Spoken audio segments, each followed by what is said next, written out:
আসসালামু আলাইকুম ওয়া রাহমাতুল্লাহ। নিউজ বিডি 30-এ আপনাদের শুভেচ্ছা ও স্বাগত জানিয়ে শুরু করছি। বাংলাদেশে রাজনৈতিক বন্দীদের মুক্তির আহ্বান জাতিসংঘের। বাংলাদেশে রাজনৈতিক বন্দীদের মুক্তির আহ্বান জানিয়েছেন জাতিসংঘ মহাসচিব। We believe that people should never be jailed for expressing their political opinion, and they should be released, especially if not charged. রাজনৈতিক মত প্রকাশের কারণে কাউকে কারাগারে আটক রাখা যেতে পারে না বলেও মহাসচিবের তরফে মন্তব্য করেন তার মুখপাত্র স্টিফেন ডুজারিক।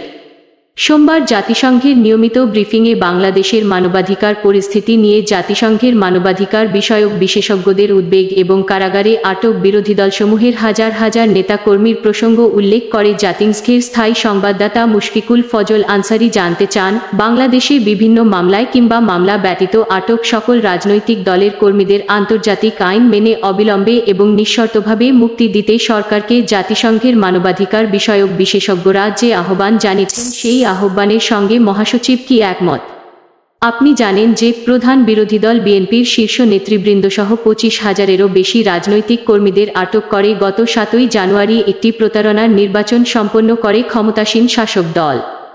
জবাবে ডোজারিক বলেন, রাজনৈতিক মত প্রকাশের কারণে মানুষদের কারাগারে প্রেরণ এটা হতে পারে না বলে আমরা নীতিগতভাবে বিশ্বাস করি।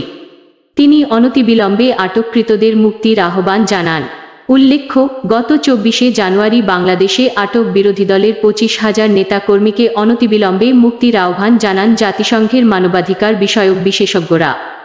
বিবৃতিতে জাতিসংঘের মানবাধিকার বিষয়ক বিশেষজ্ঞরা বলেন, বাংলাদেশে মানবাধিকার, মৌলিক স্বাধীনতা এবং আইনের শাসনের বিপজ্জনক অবক্ষয় ঘটেছে। সেই সঙ্গে রাষ্ট্রীয় প্রতিষ্ঠানের প্রতি জনগণের আস্থা নষ্ট হওয়ার কারণে জাতিসংঘ শঙ্কিত। এটি দেশের ভাবমূর্তিও ক্ষুণ্ণ করছে, যা সামাজিক ও অর্থনৈতিক উন্নয়নকে বিপন্ন করতে পারে। এই ধরনের ব্রেকিং নিউজ পেতে ভালো লাগলে অবশ্যই আমাদের চ্যানেলটি সাবস্ক্রাইব করতে ভুলবেন না। আল্লাহ হাফেজ।